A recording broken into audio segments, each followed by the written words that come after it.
तब्दीली के साथ बदलते भारत की शान।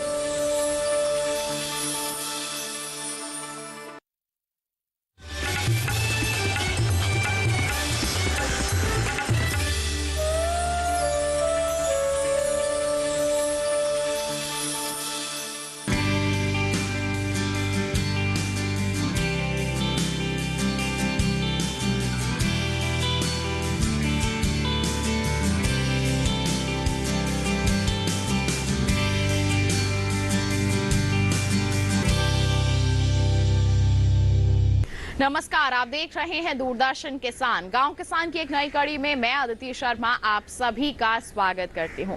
किसान भाइयों बहनों, हमारे इस कार्यक्रम में हम आपके लिए लेकर आते हैं हमारे 3 सेगमेंट्स, खेती किसानी, हमारा पशुधन और कामयाब किसान की दास्तान। अब इन तीनों सेगमेंट्स के जरिए आज के हमारे इस अंक में क्या कुछ खास जानकारियां हम आपके लिए लेकर आए हैं, जानने के लिए आइए शुरुआत करते हैं आज के एपिसोड की।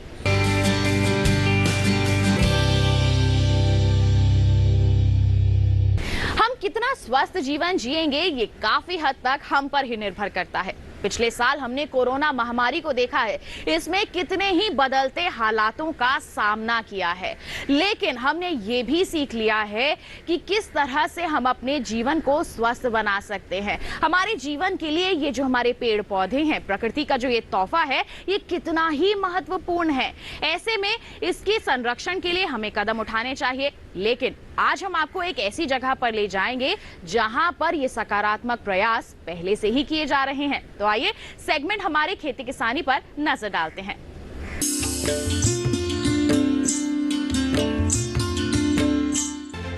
राजस्थान में छोटे छोटे प्रयासों से बंजर धरती में भी हरियाली लाने का प्रयास किया जा रहा है।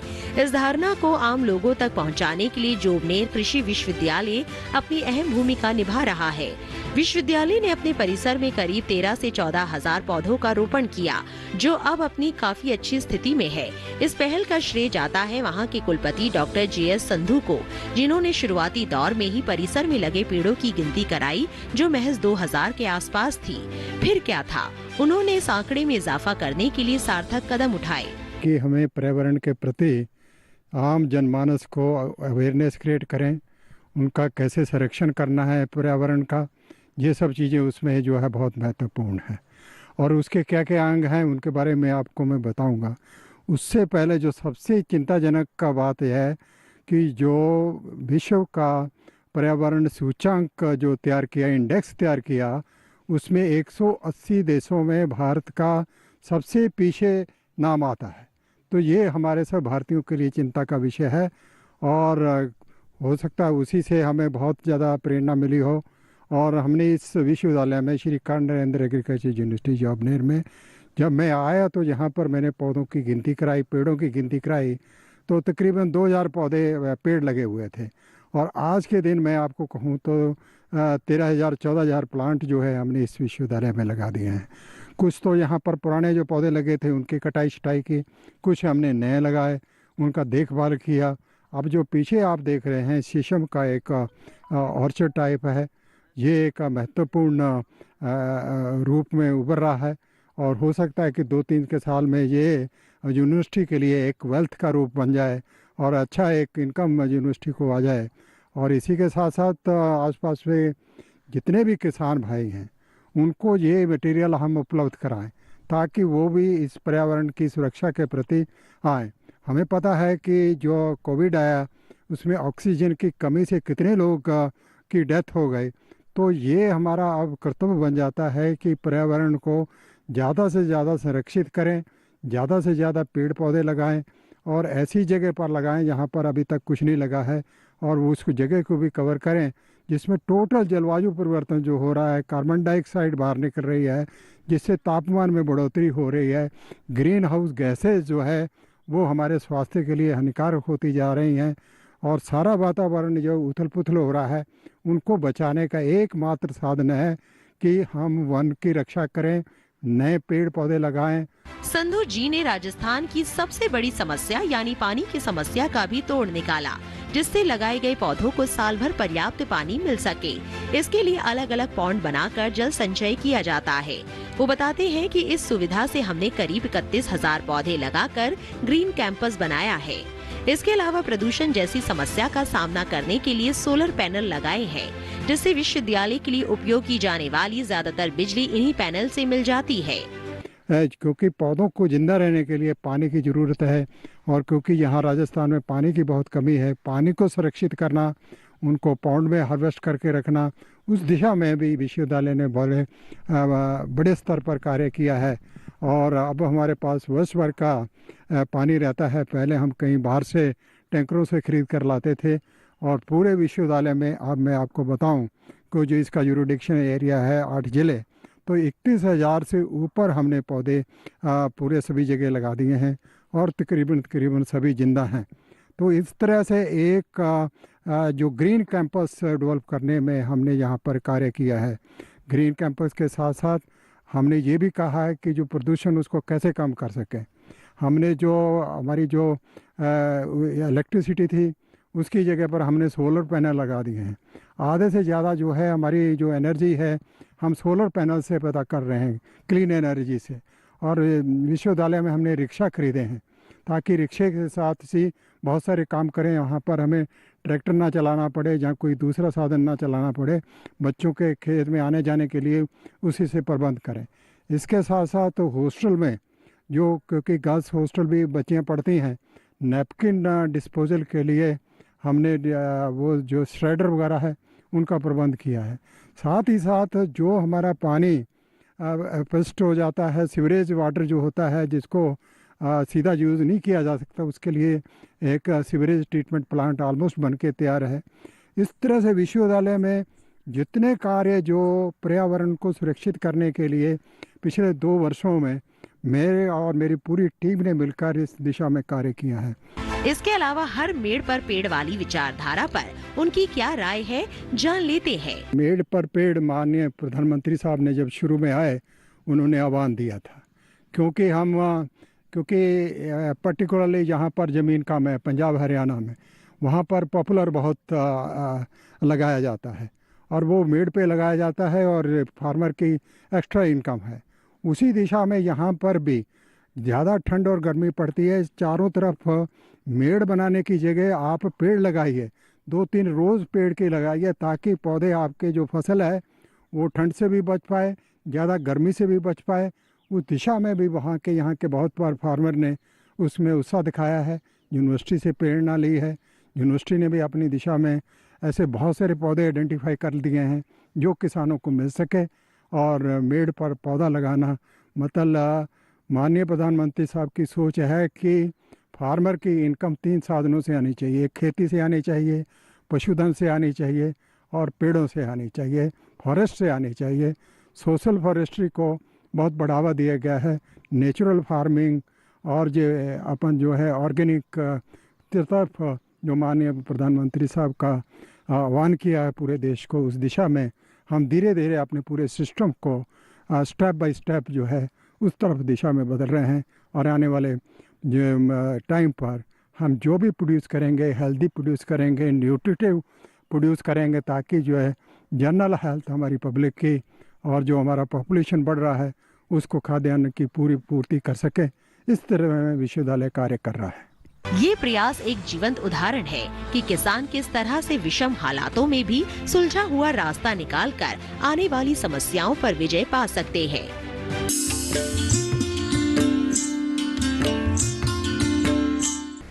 तो ये था सेगमेंट खेती किसानी। इसी के साथ बता दें कार्यक्रम में वक्त हो चला है एक छोटे से ब्रेक का। आप कहीं मत जाइए, देखते रहिए कार्यक्रम गांव किसान और बने रहिए दूरदर्शन किसान पर।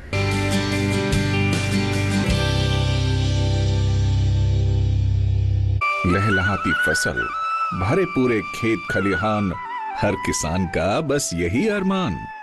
लेकिन प्रकृति पर किसका जोर? कभी बारिश, कभी बिजली, कभी ओला, कभी सूखा, तो कभी कीट पतंग का प्रकोप कर दे नुकसान कमर तोड़।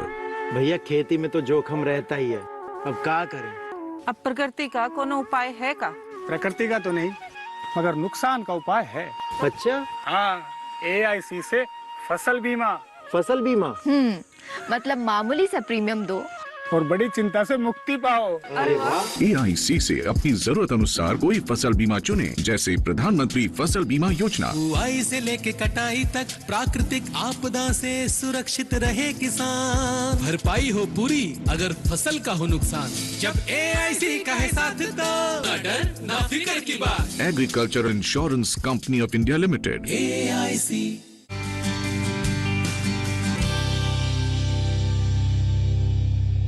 ब्रेक के बाद दूरदर्शन किसान के कार्यक्रम गांव किसान में आप सभी का फिर से स्वागत है। अगर आप राजस्थान के निवासी हैं और भेड़ बकरी का पालन करना चाहते हैं तो जरूरी है कि आपको पता हो कि आपके क्षेत्र के लिए इनकी उपयुक्त नस्लें कौन सी हैं। तो चलिए आज के हमारे सेगमेंट हमारा पशुधन में इसी से संबंधित जानकारी हम आप तक पहुंचाते हैं। छोटे पशुपालन को सफल बनाने के लिए सबसे जरूरी है सही नस्ल का चुनाव करना। स्थान की जलवायु और तापमान को ध्यान में रखकर किया गया चुनाव बेहतर परिणाम देता है। बात अगर राजस्थान की करें तो यहाँ ठंड भी बहुत पड़ती है और गर्मी भी। इसके अलावा यहाँ चारे की उपलब्धता साल भर नहीं होती। इन्हीं बातों का ध्यान रखा जाए तो बकरी में सिरोही नस्ल सबसे बेहतर है। इसे दूध और मांस उत्पादन दोनों के लिए ही पाला जा सकता है। बकरी की ये नस्लें भूरे रंग की होती है। शरीर पर हल्के या भूरे रंग के धब्बे होते हैं। प्रौढ़ नर बकरी का भार 50 किलो और प्रौढ़ बकरी का भार 40 किलो तक। 10 माह में ही बच्चे का वजन 20 किलो तक हो जाता है। सिरोही नस्ल की जो ब्रीड है वो राजस्थान के क्लाइमेट के हिसाब से, उसके अलावा दूध में भी ये ठीक है और मटन पर्पज से भी ठीक है। तो कुल मिला के दोनों चीज़ों में इसका लाभ है। और इसकी ग्रोथ भी जैसे ही बच्चा तीसरे चौथे 5वें महीने का और 10 महीने का होते होते तो इसका काफ़ी 20-22 किलो वजन बढ़ जाता है। तो किसान भाइयों, मेरा ये कहना है कि आप सिरोही नस्ल की बकरी है पालना चाहो तो वो मैं अच्छी मानूंगा, क्योंकि मैं इस पे काम कर रहा हूँ, पाल रहा हूँ। वहीं बात करें भेड़ की तो इसके लिए सुरेंद्र अवाना का क्या सुझाव है, आइए जानते हैं। क्योंकि अवाना जी ऐसे पशुपालक हैं जिन्होंने एक भेड़ से एक बार में 4 बच्चे तक लिए हैं। किसान भेड़ है CSWRI अविका नगर से मैं 5 बड़ी फीमेल और 1 मेल और 3-3 महीने के 5 बच्चे इस तरह से लाया था। और जैसा वहाँ के वैज्ञानिकों ने मुझे बताया उस हिसाब से वैज्ञानिकों को बात मान के और मैंने उस पर काम किया। और उन्होंने ये बताया कि हमने 3 स्टेट की ब्रीड को, बंगाल वाली, गुजरात वाली और हमारे अविका नगर वाली, इन तीनों को क्रॉस करके 10 साल तक रिसर्च किया और इन्होंने ऐसी नस्ल तैयार की जो 3 से 4 बच्चे ला रही है। तो मैं वहाँ से ये परचेज करके लाया। वैज्ञानिकों ने कहा इसको 200 ग्राम दाना ज़रूर 24 घंटे में देना। मैंने उनकी बात मानी और आप वंडर करोगे कि मेरी पहली जो भेड़ ब्याई वो 3 बच्चे लाई, दूसरी 2 और तीसरी 4 बच्चे लाई। पशुपालन में सबसे अहम होता है पशु का आहार। भेड़ बकरियों से अच्छा उत्पादन मिले, इसके लिए आहार पर ध्यान देना चाहिए। जहाँ तक संभव हो तो पशु का 50% आहार चराई से पूरा किया जा सकता है। बाकी 50% के लिए 200 ग्राम दाना और बाकी आहार से पूरा किया जा सकता है। अगर आपके आसपास ओपन ग्रेजिंग की जगह है थोड़ी बहुत तो 50% चारा वहाँ आप चराइए, चाहे सवाई चक हो या फॉरेस्ट एरिया हो या दूसरी और गोचर भूमि हो, तो उसके अंदर आप चराइए। उनकी झाड़ियाँ हैं वही मुख्य रूप से खाना है। तो 50% आपके चारे की बचत हो जाएगी। 50% आप अपने जो बाड़ा है उसके अंदर उनको लूंग है, पाला है, इस तरह की और ग्रीन फोडर जो भी आपके पास है, नीम है, बबूल है, खेजड़ी है, इस तरह का ये इनका प्रिय भोजन है। कांटेदार झाड़ियाँ सबसे प्रिय है। तो 50% आपकी बचत होगी, 50% वहाँ दे दिए। और मेरा ये कहना है कि अगर आप 200 ग्राम दाना 24 घंटे में इनको दोगे तो मैं समझता हूँ कि 14 महीने में 2 बार तो ये बकरी ब्याती है सिरोही, और दूसरी भी 14 महीने में 2 बार ब्याह जाती हैं। आप एवरेज मानिए कि कोई 1 लाएगी, कोई 2 बच्चे लाएगी, तो एवरेज 1.5 और 1.5 3 बच्चे तक आपको 14 महीने में आ जाएंगे। और 10 महीने के अंदर अंदर वो जो मेल है वो आपका तैयार हो जाएगा। तो ईद का त्यौहार या दूसरे और किसी भी आपको 10-12 हज़ार रुपये दे जाएगा। और आप वेट करोगे और उस पर थोड़ा सा जोर खिला के 1,000-2,000 और खर्च करोगे, 25-30 किलो वजन हो गया तो वो आपका 20-25 हज़ार से आराम से बिकेगा। आप में पैसेंस है तो उसको रोकिए, अदरवाइज पहले शेयर कर दीजिए। और फीमेल है वो 9 से 12 महीने के अंदर दोबारा वो हीट में आ जाएगी और उसके बाद वो भी बकरी बन जाएगी। और उसके बाद आप उसको सेल भी करोगे पहली या दूसरी बार बनने के बाद, तो आराम से 16, 17, 18, 20 हज़ार तक की अगर अच्छी हेल्दी है तो 20,000 तक बिकेगी, और नहीं तो 15,000 तो कम से कम मिलेंगे। तो इस तरह से किसान भाइयों 14 महीने में ही आप और 50% सेल करोगे, उसमें भी आपको बचत है, और दूसरी आपके पास फीमेल रह गई वो बचत है। और इसी तरह से अविसान का या दूसरी भेड़ है, ये भी वही सिस्टम है, 14 महीने में 200 ग्राम दाना, और भेड़ तो 90% ओवर ग्रेजिंग में अगर सूखा हरा जैसा मिलता चलती है, बस 200 ग्राम दाना दे दीजिए। और अगर अविसान लाते हो तो 3-4 बच्चे लाएगी, 14 महीने में एवरेज में मानता हूँ कि 4 बच्चे होंगे, तो उससे दूसरे किसानों के 2 बच्चे होंगे, आपके 4 होंगे, इनकम डबल होगी। और इस तरह से और जो दूसरे इसके मींगनी है, मूत्र है, ऊन है, इससे छोटे छोटे लाभ होंगे, उसी से तो आपके दाने का खर्चा निकल जाएगा, और आपकी जो सेल करोगे मेल या फीमेल, वो आपकी शुद्ध इनकम होगी, आपका मेहनताना होगा। और जिन किसानों के आसपास अगर ओपन ग्रेजिंग नहीं भी है तो भी वो उनका 10-20% और एडिशनल खर्चा बढ़ जाएगा। आप उनके अंदर ही, अपने बाड़े के अंदर ही उनको हर तरह का आसपास हरा चारा, बहुवर्षीय चारा लगा के उनको खिलाएंगे, तो आपको थोड़ा सा खर्चा बढ़ेगा, बाकी उसमें भी आपको डेफिनेट इनकम होगी। पशुपालन को सफल बनाने के लिए सरकारी योजना का लाभ ले सकते हैं। इस बारे में किसान व पशुपालक का क्या कहना है, आइए जानते हैं। प्रधानमंत्री जी ने अभी पशुपालन, डेयरी और मत्स्य पालन विभाग ने, माननीय रूपाला जी ने एक LNM योजना चलाई है, जो बहुत अच्छी योजना है। मैंने इसमें 3 चीज़ें हैं, घोटरी है जिसमें घोट और सीप आ गई, पिगरी भी है, और पोल्ट्री है। जिस किसान भाइयों को जो अच्छी लगे वो उसमें अप्लाई करिए ऑनलाइन। आपका 2 महीने फिजिकल वेरिफिकेशन हो जाएगा, और उसके बाद ऑनलाइन आपको ये 1 से 1.5 करोड़ तक का प्रोजेक्ट है, और 50% इसमें सब्सिडी है। तो मेरा ये मानना है कि भारत सरकार इतनी अच्छी मदद कर रही है, प्रधानमंत्री जी हमारी इनकम डबल करना चाह रहे हैं। इस योजना में अप्लाई करके आप LNM योजना में तीनों में से जो भी अच्छी लगे वो योजना में अप्लाई करिए, और इन योजनाओं का लाभ उठाइए। आपकी इनकम भी डबल होगी, सब्सिडी का भी फायदा लीजिए। किसान भाइयों बहनों, अब कार्यक्रम में वक्त है पशुपालक कैलेंडर पर नजर डालने का और जानने का कि वर्तमान समय में किस तरह से हम अपने पशुओं के लिए सही तरीके से प्रबंधन कर सकते हैं। सितंबर माह में वातावरण के तापमान में उतार चढ़ाव से पशुओं को सुरक्षा दें। पशुओं को दिन के समय धूप से बचाने व पीने के पानी की समुचित व्यवस्था करें, और रात के समय ठंड से बचाने के लिए पशु को शेड के नीचे बांधें। बारिश के मौसम में पशुशाला में जल निकासी की उचित व्यवस्था करें, जिससे संभावित बीमारियों पर काबू पाया जा सके। इस समय बाड़े की साफ सफाई का विशेष ध्यान रखें। समय समय पर फर्श व दीवारों पर चूने के घोल का छिड़काव करें। बाड़े के आसपास गंदा पानी रुकने न दें, जिससे रक्त परजीवी जैसे थाइलेरिया, ट्रिपेनोसोमा, बवेसिया पर अंकुश लगाया जा सके। ये परजीवी मच्छर, कीट व चिंचड़ के द्वारा फैलते हैं। पशु को परजीवी नाशक दवा का घोल अवश्य पिलाएं। पशु चिकित्सालय में जाकर गोबर की जांच अवश्य करवाएं, और मेमनों को इंटेरोटॉक्सिमिया रोग का टीका लगवाएं। नमी जनित रोगों की रोकथाम के साथ साथ गला घोटू और लंगड़ा बुखार के नियंत्रण के लिए पशु को टीके लगवाएं। रोग के लक्षण दिखाई देने पर चिकित्सक से संपर्क करें। इस मौसम में मिलने वाला हरा चारा पशु को सीधे न दें, इससे अपारा हो सकता है। चारा देते समय उसमें सूखा चारा व दाना भी मिलाएं। साथ ही पशु को बाहर चरने न भेजें। इस समय चारे की अधिकता का लाभ उठाएं और हरे चारे से साइलेज बनाएं, जो विपरीत मौसम में काम आएगा।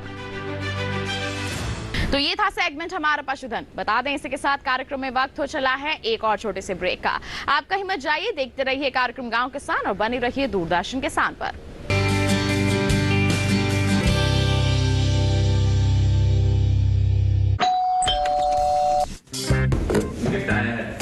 अरे वाह, लेजेंड की बैट। इससे तो मैं खेलूंगा।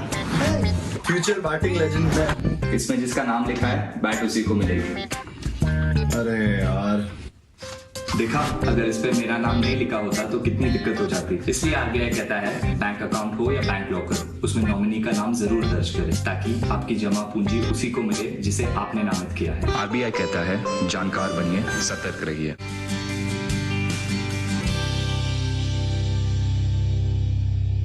ब्रेक के बाद दूरदर्शन किसान के कार्यक्रम गांव किसान में आप सभी का फिर से स्वागत है।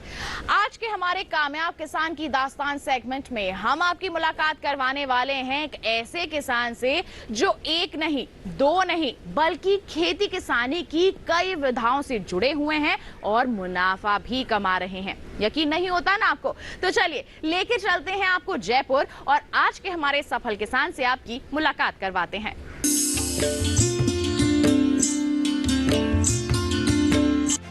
खेती की नई तकनीकें मुनाफे की राह खोलती है। अगर किसान जागरूक है तो उपलब्ध संसाधनों में भी कई तरह से आय ले सकते हैं। फुलेरा गांव के किसान रामेश्वर लाल कुछ ऐसा ही कर रहे हैं। वो एक साथ कई विधाओं में श्रम करके खेती को लाभ का व्यवसाय बना रहे हैं। करीब 45 एकड़ भूमि में खेती कर रहे रामेश्वर इस समय सब्जियों की खेती, मोटे अनाज की खेती, बागवानी, मूंगफली और मक्का की खेती कर रहे हैं। इस समय उनके बाग नींबू से लदे हुए हैं। बाजार में फसल का सही दाम मिले इसके लिए वो जैविक खेती अपनाते हैं। उपज की गुणवत्ता ऐसी है कि खेत से ही हाथों हाथ उपज बिक जाती है। मैं एकाकृत खेती करता हूँ। एकाकृत खेती में जैसे सब्जियाँ भी लगाता हूँ और मेरे पास में बाजरा, गंवार, जवार, मक्का सभी चीज़ बो रखी है। इसी के साथ साथ में बागवानी भी करते हैं। बागवानी के साथ में पशुपालन का भी करते हैं। जैसे पशुपालन में हमारे पास में गिर गाय है। गिर गाय में मेरे पास में अभी 30 जानवर है। 30 जानवर का दूध अपन जयपुर बेचते हैं। इसको जयपुर 80 रुपये लीटर जयपुर में दूध जाता है अपना। और दूध के साथ साथ में अपन इसका जो घी बनाते हैं ना, वो 1800 रुपये केजी बना रहे हैं। 1800 रुपये केजी बेच रहे हैं उसको। कृषि को संतुलित बनाने के लिए रामेश्वर जी पशुपालन भी करते हैं, जिससे जैविक और प्राकृतिक खेती के लिए पर्याप्त खाद व कीटनाशक मिल सके। वो बताते हैं कि इस समय उनके पास करीब 30 पशु हैं, जिनमें से 8 गिर गाय दूध दे रही हैं, जिनसे मिलने वाले दूध को बाजार में या तो सीधे बेच देते हैं, साथ ही प्रति किलो घी 1800 रुपए में, प्रति किलो मक्खन 700 रुपए में देते हैं, जिससे उन्हें अच्छा खासा मुनाफा हो जाता है। पशुओं से बेहतर उत्पादन मिलता रहे इसके लिए वो पशुओं की सेहत का खास ख्याल रखते हैं। हर मौसम के हिसाब से पशु को अनुकूल वातावरण देने के साथ साथ उनके आहार में भी परिवर्तन करते हैं। पशु की देखभाल जो से अपन गर्मियों के टाइम में तो इसको खुला रखते हैं, बाहर रखते हैं, और सर्दियों में टीन के नीचे रखते हैं। जो टीन छप्पर लगाए हुए हैं अपने, उसके नीचे अपन रखते हैं उसको। सूखा चारा अपन देते हैं 60% और हरा चारा अपन देते हैं इसमें 40%। वो गर्मियों में, सर्दियों में हरा चारा चालू ही रहता है, वो पार्ट टाइम चालू रहते हैं। बाट अपन जो बाट बनवाते हैं अपन अलग से बनवाते हैं। हम समूह बना रखे हैं 4-5 आदमी जो अलग से बाट बनवाते हैं। रामेश्वर मानते हैं कि किसान की सफलता तब है जब उस क्षेत्र का हर किसान अपनी उपज से वाजिब दाम ले पाए। उसके लिए रामेश्वर बाकी किसानों को ऑर्गेनिक खेती के बारे में बताते हैं। कभी कभी तो किसानों के खेतों में खुद जाते हैं और अपने खेत में विजिट करवाते हैं, जिससे खेती में आ रही समस्याएं हल हो सके। हर किसान को अपन फायदा देने के लिए गांव-गांव जाते भी हैं, किसानों को समझाते भी हैं। भाई जो गाय पाल रहा है उनको सॉर्टेड सीमन के लिए बोलते हैं, और जो इसी में खेती कर रहा है उसको ऑर्गेनिक खेती करने के लिए बताते हैं। और सारी चीज़ें ऐसे समझाने का, और बार बार फार्म पे विजिट भी करवाते हैं किसानों का। भाई आप आओ और एकाकृत खेती के लिए सीखो, उसमें सारी चीज़ यूज में करना सीखो। जैसे अपन गाय भी पाले, बकरी भी पाले, और खेती भी करें। खेती करें वो भी ऑर्गेनिक करें, ताकि आने वाली पीढ़ी के लिए जहर पैदा नहीं हो। युवाओं के लिए ऐसे है, युवा अगर अपने पशुपालन में आते हैं, सबसे पहला तो जैविक खेती, इससे जैविक खेती हो रही है, तो अपने जैविक खेती से अपने को, जब पशु नहीं होंगे तो जैविक खेती नहीं होगी, और जैविक खेती नहीं होगी तो आने वाले समय में अपने जहर खा रहे हैं वो आने वाले बच्चे जहरीले पैदा होंगे।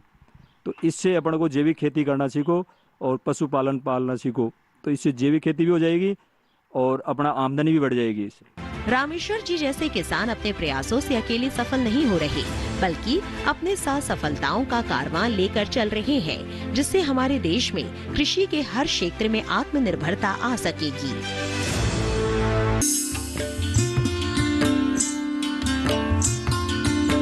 तो तो किसान भाइयों बहनों, ये थे हमारे आज के सफल किसान। उम्मीद करते हैं इनकी कामयाबी को देखकर आप भी इनसे जरूर प्रेरित हुए होंगे। साथ ही बता दें, आज के हमारे इस कार्यक्रम में भी बस इतना ही, लेकिन चलते चलते एक विशेष जानकारी आपके लिए। हमारा ये कार्यक्रम दोबारा आपको देखना है तो टीवी स्क्रीन पर दिखाए जा रहे QR कोड को आप स्कैन कर लीजिए, सीधा पहुंच जाएंगे हमारे YouTube चैनल पर और दोबारा हमारा ये कार्यक्रम आप देख सकते हैं। तो इसी के साथ हमें दीजिए इजाजत, लेकिन आप बने रहिए दूरदर्शन किसान पर। नमस्कार।